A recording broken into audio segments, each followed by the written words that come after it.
सैनिकों के बारे में मैं ऐसा मानता हूं कि सैनिक वही वो पूर्व नहीं होते, वो हमेशा सैनिक होते हैं, पूरे जीवन भर सैनिक होते हैं। हमारे सभी सैनिक हमारे जो भी और मेरे एक फौजी का बेटा होने के नाते मुझे देश की सेवा में जाने वाले सभी फौजियों से यहाँ मिलने का आज शुभ अवसर प्रदान हो रहा है और जिनसे मुझे मिलने का शुभ अवसर प्राप्त हुआ है, ऐसे मेरे सभी कैडेट्स जो अभी उद्घोष कर रहे जय बद्री विशाल लाल का और माँ कालिका का, तो सच में जैसे ही आप लोग उद्घोष कर रहे थे और हम अंदर आ रहे थे कर्नल साहब के साथ, तो रोंगटे खड़े कर देने वाला ये उद्घोष।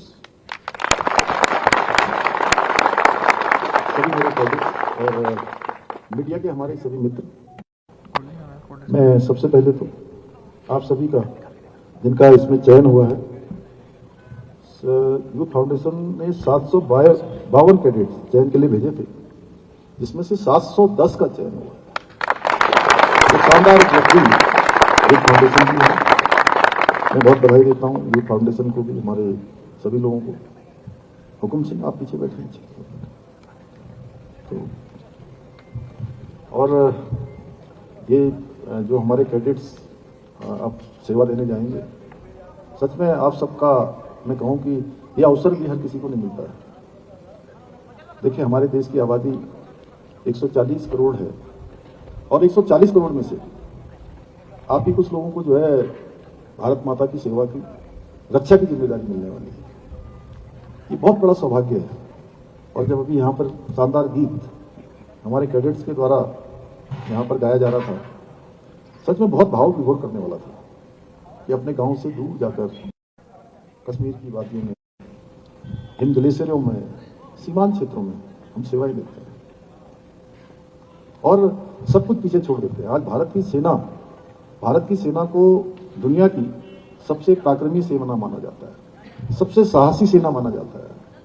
अदम्य साहस, वीरता और पराक्रम किसी सेना की पहचान है तो भारत की सेना की पहचान है। क्योंकि यहाँ केवल प्रोफेशन के लिए नहीं आते, केवल अपनी वेतन लेने के लिए सेना में नहीं जाते हैं। यहाँ से जो हमारे, क्योंकि हम देवभूमि उत्तराखंड के हैं और मैंने देखा है कि हर एक परिवार से, हर एक घर से आज कोई सेना में अपनी सेवाएं दे रहा है, कोई पैरा मिलिट्री में दे रहा है। देश के किसी न किसी कोने में अपनी सेवा देश की रक्षा के लिए अपने को लगाया हुआ है। इसलिए हमारे यहाँ का तो एक कल्चर रहा है, एक संस्कृति रही है कि सेना में जाना सबसे बड़ा सम्मान है। दुनिया के दूसरे देशों की सेनाएं भी हैं, उनमें और हमें अंतर यह है कि हमारे यहाँ सेना की बड़ी भर्ती होती है, भर्ती मेला लगता है और दूसरे देशों में जबरदस्ती सेना में भेजे जाते हैं। इसलिए भारत की सेना दुनिया की सबसे मजबूत सेना मानी जाती है।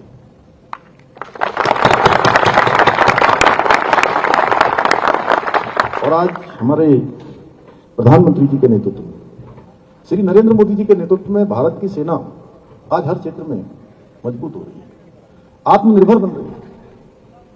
आज पूरी दुनिया हमारी सामरिक सैन्य शक्ति को देखकर आश्चर्यचकित भी है, क्योंकि आज सेना हमारी इतनी मजबूत है कि हमारे ऊपर कोई हमला होता है तो सेना हमारी अब पहले की तरह नहीं कि गोली दुश्मन की आती थी, उसका जवाब देने के लिए महीनों सालों इंतजार करना पड़ता था, ऑर्डर लेना पड़ता था। जो हमारे पुराने सेना में काम करके आए हुए जो हमारे सैनिक हैं, वो भली भांति जानते हैं कि सीमा पार से गोली आई, आतंकवादी की गोली आई, अलगाववादी की गोली आई, जिहादी की गोली आई, और पूछना कहां पड़ता था।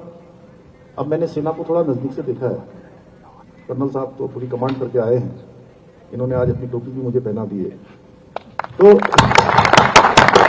अब कहीं हमारी फौज काम कर रही है, सेना में अपनी सेवाएं दे रही है, गोली आएगी तो ये सीओ के पास आएगी, सीओ के पास सूचना आएगी कि साहब गोली चली है, वहां सीमा पार से आई है, आतंकवादी की आई है, अलगाववादी की आई है, जिहादी की गोली आई है, विघटनकारी की गोली आई है, नक्सलवादी की आई है। तो कहेंगे किससे पूछेंगे साहब? ब्रिगेड से पूछेंगे। सीओ साहब पूछेंगे ब्रिगेड से, ब्रिगेड जाएगी डिप के पास, डिप जाएगा कोर के पास, कोर जाएगा कमांड के पास, और कमांड जाएगा हेडक्वार्टर, हेडक्वार्टर से जाएगा मंत्रालय, और ये 1 महीना 2 महीना 6 महीना साल भर बीत जाएगा और वहां से जवाब नहीं आएगा। और अब प्रधानमंत्री मोदी जी के बनने के बाद ये व्यवस्था बदल गई। अब किसी से पूछने की आवश्यकता नहीं है। युद्ध हो रहा है तो युद्ध का जवाब गोली आएगी तो गोलों से देने का सेना अब करती है। ये कल्चर बदल गया। आपने देखा होगा पुलवामा में होती है घटना तो सर्जिकल स्ट्राइक होती है, एयर स्ट्राइक होती है, गलवान होती है, हमारे भारत के सैनिक छक्के छोड़ा देते हैं वहां पर, उसका वीडियो भी जारी हुआ था। डोकलाम में घटना होती है, हमारे सैनिक पूरे मुस्तैदी के साथ, पूरे उत्साह के साथ दुश्मन की सेना का जवाब देते हैं। और अभी अभी हमने देखा पहलगाम की घटना होती है, पहलगाम की घटना होती है तो ऑपरेशन सिंदूर चलाकर पाकिस्तान के अंदर आम जनता को नहीं, आतंकवादी अड्डों को नेस्तनाबूद करने का काम भारत की सेना करती है। एक एक आतंकी को चुन चुन के जो है खत्म करने का काम भारत की सेना करती है।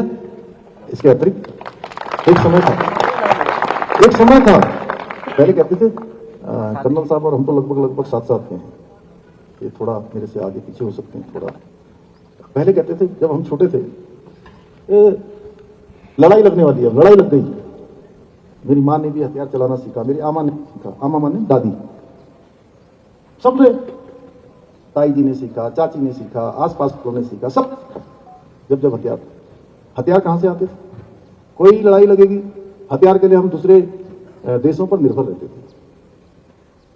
बड़ी संख्या में हमको बड़ा पैसा देना पड़ता था, आयात करना पड़ता था, इंपोर्ट करते थे दूसरे देशों से। और आज समय बदल गया। भारत की सेना रक्षा के क्षेत्र में, रक्षा उपकरणों के क्षेत्र में आत्मनिर्भर ही हो गई, बल्कि देश दुनिया के अग्रणी देशों की सूची में देश शामिल हो गया। आज हम 28,000 करोड़ से भी ज्यादा का रक्षा का निर्यात करते हैं। इसीलिए पहलगाम घटना में चाहे आकाश मिसाइल हो, चाहे ब्रह्मोस मिसाइल हो, या हमारी अन्य स्वदेशी हथियार हो, उन्होंने दुश्मन के छक्के छुड़ाने का काम किया। और 4 दिनों में पाकिस्तान की सेना को घुटने के बल लाने पर मजबूर कर दिया, घुटने उनको टेकने पड़े और संधि की भीख मांगनी। ये नया भारत है और आप सब सौभाग्यशाली हैं कि इस नए भारत की नई सेना में आप सबको अपनी सेवा देने का अवसर मिल रहा है। तो इसे बदलने का लिए अपने योगदान दें।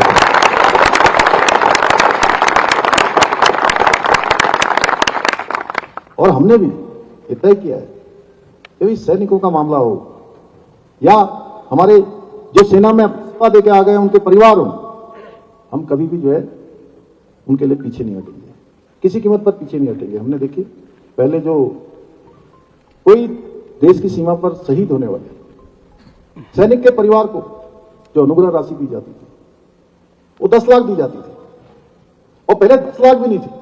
मैं आपको बताऊं 2012 तक ये 10 लाख की व्यवस्था थी। और मैं खटीमा क्षेत्र से विधायक चुना गया। मैं अक्सर वहां जो हमारे सैनिक शहीद होकर आते थे उनके घर जाता था, पार्थिव शरीर देखता था। अब तो बहुत सुविधा बढ़ती जा रही है दिनों दिन। कोई ऐसी घटना होती है तो उनका शरीर अगले दिन या एक दिन बाद घर पहुंच जाता है।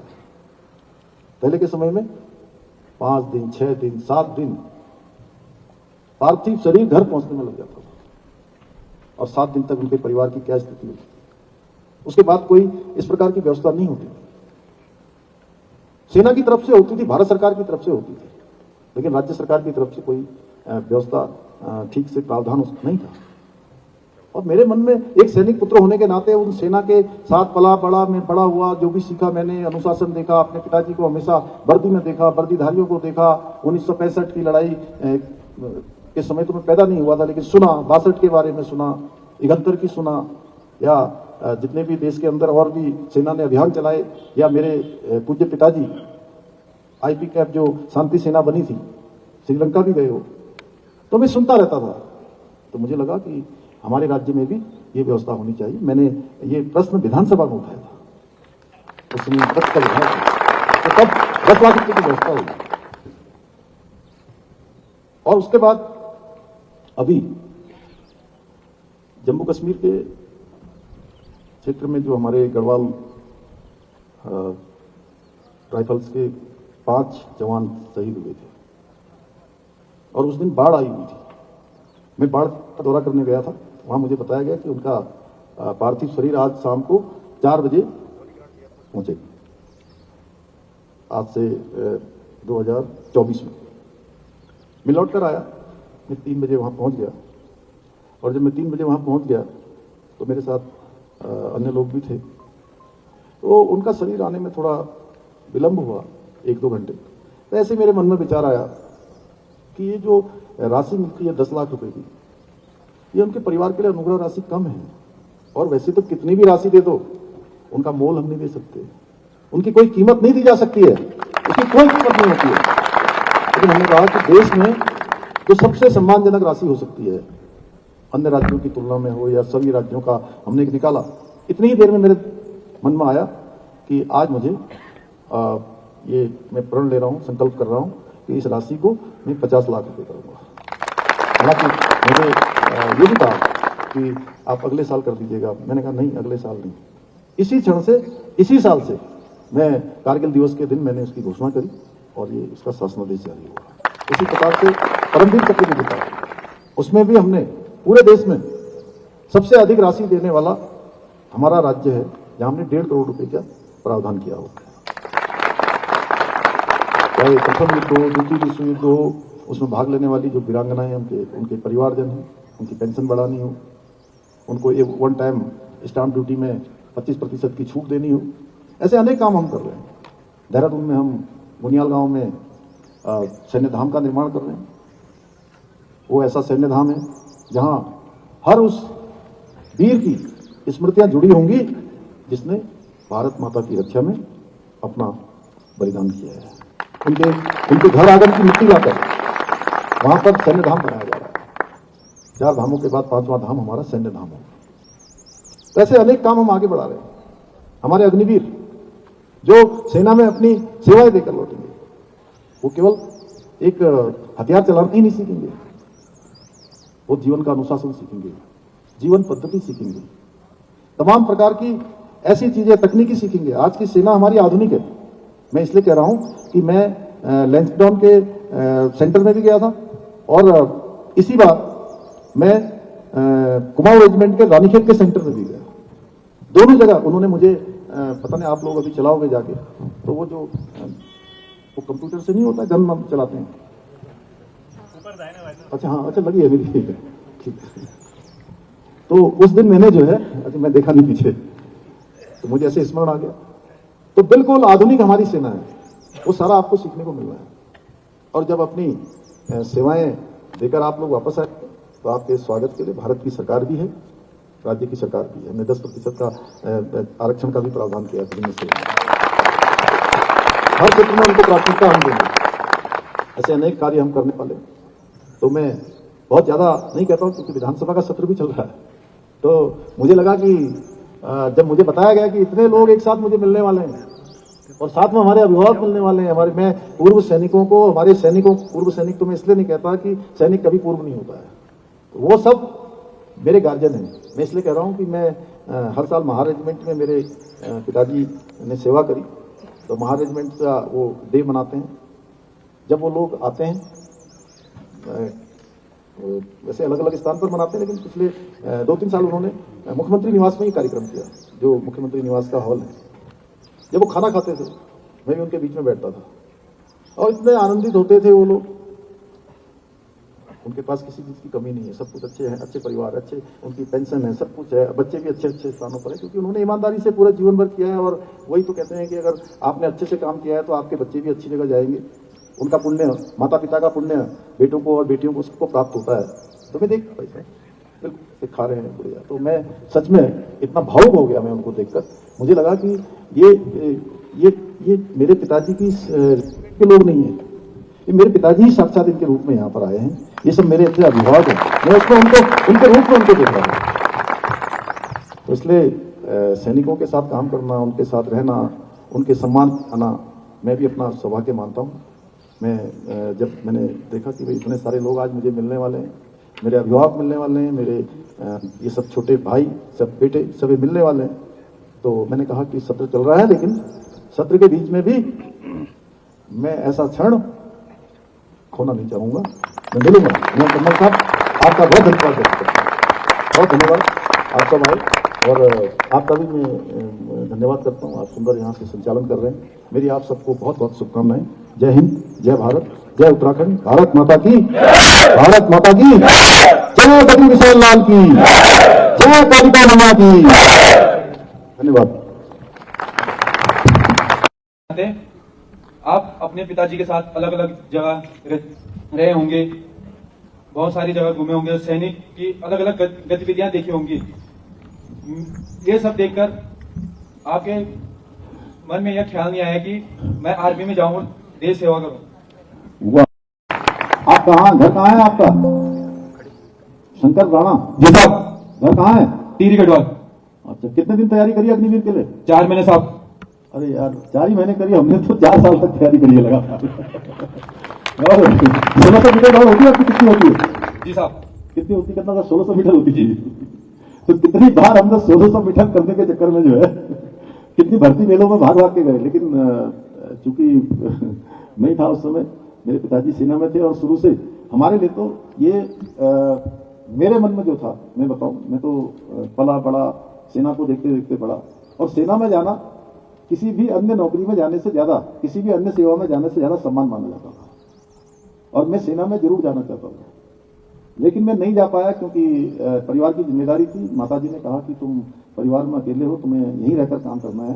पिताजी ने इतने साल कर दिया, तुम यहीं रहोगे। मैं सेना में तो नहीं जा पाया, लेकिन मैं अपने को एक सैनिक मानता हूं। जैसा सैनिक के जीवन में जो अनुशासन होता है उतना तो नहीं कर पाता हूं, लेकिन उसी तरीके से अपने जीवन को मैं आज भी जीता हूं। और हमेशा मेरे मन में रहता है कि जैसे सैनिक देश के लिए काम करते हैं, हम भी कुछ न कुछ जिस समाज क्षेत्र में है, राजनीतिक क्षेत्र में होंगे, तो मैं कोशिश करता हूं कि मैं उसी तरह से अपना योगदान दूं। और हमेशा मेरे मन में रहा कि मैं सेना में जाऊं, और उसके लिए मैंने बहुत तैयारी करी, बहुत दौड़ लगाई, बहुत मैंने जो है वो लटक लटक के जो है दिन भी लगाए ऊपर से लेकर नीचे तक, कई बार, कई सालों तक। तो मेरी शुभकामनाएं, आप लोग जा पाए, आपका होगा। बहुत बहुत धन्यवाद सर। सर, आप 1.25 करोड़ जनसंख्या वाले राज्य तथा देवभूमि एवं सैनिकों की भूमि उत्तराखंड के मुखिया हैं। जैसा कि हम देखते हैं कि आप बहुत व्यस्त रहते हैं, इस परिस्थिति में आप अपने परिवार को किस तरह समय दे पाते हैं? जी साहब, ये मैं आपका आभारी हूँ, धन्यवाद कि कम से कम आपने ऐसा सोचा। जी साहब, जब हम समाज जीवन में काम करते हैं, राजनीतिक क्षेत्र में काम करते हैं, किसी जिम्मेदारी पर होते हैं, तो फिर परिवार महत्वपूर्ण हर व्यक्ति के जीवन का एक हिस्सा है। लेकिन जब आप काम करते हैं तो पूरा प्रदेश, जैसे मैं इस जिम्मेदारी पर हूं, तो पूरे प्रदेश के लोग मेरा परिवार है। प्रदेश का हर घर मेरा घर है, हर गांव मेरा गांव है, हर क्षेत्र मेरा क्षेत्र है। ये मन में रहता है। और ये जरूर है कि इसका असर तो पड़ता ही है, बच्चों पर भी पड़ता है। बच्चे भी सोचते हैं कि पापा का समय मिलना चाहिए, लेकिन धीरे धीरे जब वो देखते हैं कि ईमानदारी से कि आप काम कर रहे हैं, मेहनत कर रहे हैं, लगे हैं, रुक नहीं रहे हैं, और जीवन में संयम कर रहे हैं, अनुशासन कर रहे हैं, तो छोटे बच्चे भी देखते देखते समझने लगते हैं कि ये जो काम कर रहे हैं ठीक कर रहे हैं। इसलिए हमको जो है अपने को ही सहमित करना चाहिए। मैं इस मामले में अपना सौभाग्यशाली मानता हूँ। चाहे चूंकि मेरी माँ ने तो हमेशा सेना को देखा। हमारे तो उस समय में छुट्टी भी जो है एक 1.5 साल में आते थे, 2 साल। कभी कभी ये भी होता था, दूर कहीं हेल्टी पर होते थे तो मुझे लगता है कि 1 साल की छुट्टी फिर अगले साल लेते थे। तो इस प्रकार का देखा उस परिवार में। तो माँ ने कभी नहीं कहा, पिताजी ने हमेशा प्रोत्साहन ही किया कि बेटा अच्छा काम करना, जो भी करना। इसी तरीके से परिवार में बच्चे भी हैं, वो भी समझ गए हैं, पत्नी भी हैं, वो भी समझ गई हैं कि भाई इनको काम करना है, इसलिए उनको कोई शिकायत नहीं रहती। और मैं भी ऐसा मानता हूँ कि जो भी मैं समय दे रहा हूँ, आज मैं यहाँ हूँ, मैं कल कहीं और हूँगा, तो मैं अपने परिवार के बीच में, मैं हमेशा अपने परिवार के बीच में ही अपने पूरा मान के काम करता हूँ। Thank you sir. है कि जब अग्निवीर अपनी सेवाएं पूरी करके घर वापस आएंगे तो उनके सामने अपने आगे की भविष्य की कई चिंताएं आएंगी। तो वे सोच रहे हैं कि अब आगे क्या होगा। तो ऐसे में आपकी सरकार अग्निवीर सेवा पूरी करने वाले युवाओं को रोजगार को लेकर क्या सोच रही है? जो भी काम हमारे सामने होता है, मैं अपना जो मेरा छोटा सा अल्प अनुभव है, या मैं जिसको मैंने अपने जीवन में आत्मसात किया है, भविष्य के बारे में व्यक्ति को जरूर सोचना चाहिए। लेकिन अगर वर्तमान हमारा अच्छा होगा, हम काम अच्छे से करेंगे, तो हमारे लिए सैकड़ों रास्ते खुले होंगे मैंने अभी थोड़ी देर पहले कहा था कि भारत की सरकार बहुत सारे हमारे जो सीमा सुरक्षा बल से लेकर तमाम जगह पर भारत सरकार ने भी प्रावधान किया है और राज्य सरकार ने हमने अपनी तरफ से कर दिया है कि 10% का आरक्षण हम बहुत सारी सेवाओं में अपने अग्निवीरों के लिए करने वाले हैं, जिससे कि वो ससम्मान वहां से सेवा देने के बाद उनकी सेवा अनवरत रूप से आगे भी जारी रहे, किसी न किसी रूप में उनको काम करने का अवसर मिले और उनको सम्मान मिले। ये हमारी सरकार की प्राथमिकता होगी और मैं आप सभी से बिल्कुल ये वायदा नहीं कहूँगा क्योंकि वायदा तो टूट जाता है। मैं आपसे इतना जरूर कहना चाहता हूँ विश्वासपूर्वक कि हर एक अग्निवीर के सम्मान की सुरक्षा करना, उनके भविष्य की सुरक्षा करना हमारी सरकार की जिम्मेदारी है। धन्यवाद सर। ग्रेवी की चिकन खाया करता था जिसे हम खुशक कहते हैं, तो लड़कों ने मेरा नाम खुशक रख दिया। आपको लोग धाकड़धामी कहते हैं, आप इसका कुछ कारण है कि जिससे आपको लोग धाकड़धामी कहते हैं? वैसे मैं दिखता कैसा हूँ? धाकड़।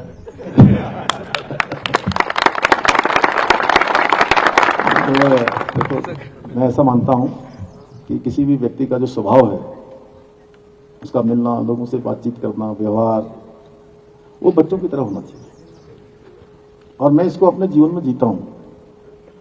मैं हर किसी को जैसा अपने जैसा ही समझता हूं, अपनी तरह ही बात करने का प्रयास करता हूं। बहुत सारी व्यस्तताएं होती हैं लेकिन जो भी समय मिलता है और बहुत सरलता से सब काम करता हूं। कहीं भी जाने में मुझे कोई संकोच नहीं होता है। कोई बहुत सारी आदतें उसमें बदलाव नहीं किया है, जैसे बचपन से जीवन में रहते आए जो जीवन की आदतें थी उन्हीं सबको आगे बढ़ाया। ये एक पक्ष है। दूसरा पक्ष है कि जिम्मेदारी। अब जिम्मेदारी क्या है? पूरे राज्य की है। पूरे राज्य को आगे बढ़ाना है, राज्य को हर दृष्टि से सुरक्षित करना है। हमारा राज्य देवभूमि उत्तराखंड देश का श्रेष्ठ राज्य बने, देश का अग्रणी राज्य बने, ये मेरी जिम्मेदारी है। और ये मैं अकेला सोचता हूं, ऐसा नहीं है। ये मेरे राज्य के पूरे राज्यवासी सोचते हैं। तो उसके लिए अगर कड़े फैसले लेने हैं, निडर रहना है, निर्भीक रहना है, साहसी बनना है, परिश्रम करना है, मेहनत करनी है, तो उसमें अगर कहीं पर करना है तो करना है। तो अब जब कर रहे हैं तो उसमें आप जैसे भाई लोग या अन्य लोग मुझे किसी संज्ञा से संबोधित कर रहे हैं तो ये मेरे लिए बड़े सम्मान की बात है। लेकिन मैं अपने को बहुत एक सामान्य व्यक्ति जैसा होता है, मैं वही सोचता हूँ, वही मानता हूँ। लेकिन जिम्मेदारी के नाते मैंने कहा है, राज्य के अंदर चाहे समान नागरिक संहिता का फैसला करना हो, पूरे देश में सबसे पहले समान नागरिक संहिता का कानून बनाना हो, वो हमारे राज्य उत्तराखंड ने बनाया है। हमारे युवाओं के लिए, उनके भविष्य को सुरक्षित करने के लिए नकल का कानून बनाना है तो हमारे राज्य उत्तराखंड ने बनाया है। बड़ी संख्या में जो अतिक्रमण है, एक लैंड जिहाद है। लैंड जिहाद, हजारों एकड़ जमीन, उस लैंड से जिहाद से मुक्ति करानी है तो उसमें कोई भी जो है कोई ढिलाई नहीं होगी, कोई कमजोरी नहीं होगी। स्पष्टता से, दृढ़ता से वो काम किया जाएगा। हमारी बहन बेटियों को सुरक्षित करना है, उनके भविष्य को बर्बाद होने से बचाना है। अगर उस पर किसी के खिलाफ कार्रवाई करनी, धर्मांतरण का कानून लागू करना है, हम करेंगे। दंगा ना हो। उत्तराखंड में देवभूमि है, शांत प्रदेश है, सब एक दूसरे के साथ प्रेम से रहते हैं, मिलकर रहते हैं, बड़े स्नेहपूर्वक रहते हैं। यहाँ कोई भी इस प्रकार की मानसिकता न पनपे। उसके लिए अगर दंगा रोधी कानून बनाना है तो उसमें कोई ढिलाई नहीं होगी। ऐसे अनेक चीजें जो राज्य के हित में करनी है, उसके लिए हमने कहा है कि उसमें धाकड़ फैसला लेना है तो वो लिया जाएगा, तो उसमें कोई ढिलाई नहीं होगी, कोई कमी नहीं होगी। तो मेरा बहुत धन्यवाद आपका कि आपने जो है मुझे ऐसा कहा। और ये जो आपने मेरे को ये संज्ञा दी, या आप जैसे लोग मुझे इस प्रकार से कहकर संबोधित करते हैं, तो सच में मुझे लगता है कि मुझे और जिम्मेदारी से काम करना है और मेरे अंदर जो है दायित्व का बोध होता है। धन्यवाद। वाला हूँ सर। मैंने यूथ फाउंडेशन कैंप 40 से ट्रेनिंग लेके अग्निवीर में भर्ती हुआ हूँ और कुछ टाइम बाद मैं ट्रेनिंग पर जाऊँगा। सर, जब मुझे आज के इस प्रोग्राम के बारे में पता चला तो मैंने अपने उस्ताद से बोला कि मुझे भी इस प्रोग्राम में शामिल होना है। जब मेरे घर वालों को पता चला कि आज सीएम साहब से मिलने जा रहा हूँ तो वे बहुत खुश हुए और साथ ही मेरी माताजी ने बोला कि सीएम साहब को मेरा प्यार भरा नमस्कार देना और उनके साथ फ़ोटो खिंचवाना। सर, मेरा आपसे क्वेश्चन इस प्रकार से था कि आप हर जगह जाते हैं, हर काम करते हैं, देर रात तक जागकर भी सेमवाल। अमन सेमवाल। अमन, जी सर। सबसे पहले तो आप अपनी माता जी को मेरा प्रणाम कहना। जी सर। सादर चरण स्पर्श उनको करिएगा। जी सर। करिएगा कि काम जितना भी हो, रात हो दिन हो, अगर काम करने की ताकत, काम करने की ऊर्जा प्राप्त होती है तो हमारी उन्हीं जैसे आपकी माता जी का आशीर्वाद, उनका स्नेह, उनकी शुभकामनाएं, ऐसे ही हमारी सभी माताओं की, बहनों की, आप जैसे भाइयों की जो शुभकामनाएं हैं, उसी से हमको काम करने की प्रेरणा मिलती है, काम करने की ताकत मिलती है। और आप देखते होंगे व्यस्तता है और जिम्मेदारी भी है। हमारे राज्य के अंदर परेशानियां भी बहुत हैं, चुनौतियां भी बहुत हैं। आपदा आती है, कभी कोई परेशानी आ जाती है, कहीं भूस्खलन हो जाता है, कभी बाढ़ आ जाती है, कभी बादल फट जाते हैं, कभी हिमस्खलन हो जाता है। और ये सब बहुत जिम्मेदारी और व्यस्तता के काम हैं, लेकिन हमारी सरकार पूरे समर्पण के साथ अपने कामों को पूरा करने में जुटी है। नाम आने लगते हैं कि जैसे हम इतने सारे प्रयास करते हैं, इतनी सारी चुनौतियों का सामना करना पड़ता है, उसके बावजूद भी उत्तराखंड में बहुत सारी चीजें हैं। आज राज्य बनने के बाद पहली बार भी सुना है, तो एक दिन आपको मैं निवेदन करूंगा कि चूंकि वो कोई राजनीति वाला गाना नहीं है, वो गाना है जिसमें राज्य बनने के बाद पहली बार जो कानून बने हैं, जो उपलब्धियां हमको हासिल हुई हैं, एक पूरे हमारे कुमाऊं और गढ़वाल और जौनसार पूरे राज्य के कलाकारों ने मिलकर, कई सारे कलाकारों ने उसको बनाया है। तो एक बार जरूर सब हमारे क्रेडिट्स को सुनवा दीजिएगा वो। आज हम पूरे देश के अंदर, आप लोग अब क्योंकि पहले के समय में तो हमारे पास इंटरनेट नहीं होता था, अखबार नहीं होते थे, हमको सूचना ही नहीं मिलती थी। आज सोशल मीडिया भी है, अन्य माध्यम भी हैं, हर चीज हमारे पास तत्काल आ जाती है। आज आप देखेंगे कि बहुत सारे मामले ऐसे हैं जिसमें पूरे देश में उत्तराखंड पिछले 4-5 सालों में पहले नंबर पर आता है। चाहे एसडीजी इंडेक्स हो, सस्टेनेबल डेवलपमेंट गोल, सतत विकास के लक्ष्यों को प्राप्त करना। अब सतत विकास के लक्ष्यों को प्राप्त करने पर नीति आयोग जो भारत सरकार का है, वो रैंकिंग करता है पूरे देश के सभी राज्यों की। उस रैंकिंग में हमारे राज्य का नाम पूरे देश में पहले स्थान पर आता है। कितनी चुनौतियों के बाद अच्छा फाइनेंशियल मैनेजमेंट करने के लिए हमको भारत सरकार लगातार प्रोत्साहन देती है। आज पर्यटन के क्षेत्र में हमारे राज्य में, राज्य बनने के बाद पहली बार 6 करोड़ लोग यहां पर्यटन के लिए आ रहे हैं। 6 करोड़ लोग एक साल में। चारधाम यात्रा हमारी बढ़ रही है, आदि कैलाश यात्रा हमारी बढ़ रही है, तमाम प्रकार के हमारे उत्सव, हमारे त्योहार, उन पर बड़ी संख्या में लोग आ रहे हैं। पर्यटन के क्षेत्र में हमारे जो सीमांत क्षेत्र हैं, चकोल, हरसिल, गुंजी, इन सबको जो है सर्वश्रेष्ठ पर्यटन ग्राम के रूप में पुरस्कार दे रही है भारत सरकार। मत्स्य पालन के क्षेत्र में पुरस्कार दे रही है, कृषि के क्षेत्र में पुरस्कार दे रही है, खनन के क्षेत्र में हम पूरे देश में हमको पहला स्थान मिल रहा है। उसमें हमको 200 करोड़ रुपए की धनराशि प्रोत्साहन के रूप में मिल रही है। इसके अतिरिक्त अच्छा फाइनेंशियल मैनेजमेंट बनाने के कारण उठा दीजिए,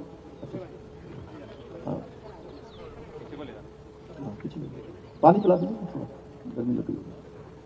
तो अच्छा फाइनेंशियल मैनेजमेंट करने के कारण हमको भारत सरकार में पुरस्कार मिलता है। ऐसे कितने सारे नियम, कानून, नवाचार जो हमने किए। कृषि के क्षेत्र में हमारा राज्य देश के प्रथम श्रेणी के राज्यों में, स्टार्टअप रैंकिंग में हम लीडर्स की श्रेणी में हैं, ईज ऑफ डूइंग बिजनेस में, ईज ऑफ लिविंग बिजनेस में। इसके अलावा हमारे स्टार्टअप के क्षेत्र में जो युवा हमारे काम कर रहे हैं, हमारा हाउस ऑफ हिमालय ब्रांड जिसमें हमारी महिलाएं काम कर रही हैं, उनके उत्पाद आज पूरे देश दुनिया में जो है उनकी पहचान बढ़ रही है। इतने सारे क्षेत्र हैं, मैं नाम लूंगा तो आज हम भारत के प्रथम श्रेणी के जो राज्य हैं उसमें हमारे राज्य का नाम भी आ रहा है। जब इतनी सारी चीजें होती हैं तो स्वाभाविक रूप से फिर थकान कहां से आएगी। जब काम कर रहे हैं, परिणाम भी आ रहा है, सबका साथ भी मिल रहा है, माताओं का, बहनों का, हमारे आप जैसे प्यारे प्यारे भाइयों का साथ मिल रहा है, तो क्या थकान लग सकती है? फिर नहीं साहब, नहीं लगेगी ना। तो ठीक है, चलिए माता जी को मेरा प्रणाम कहना। आप सेल्फी, ठीक है।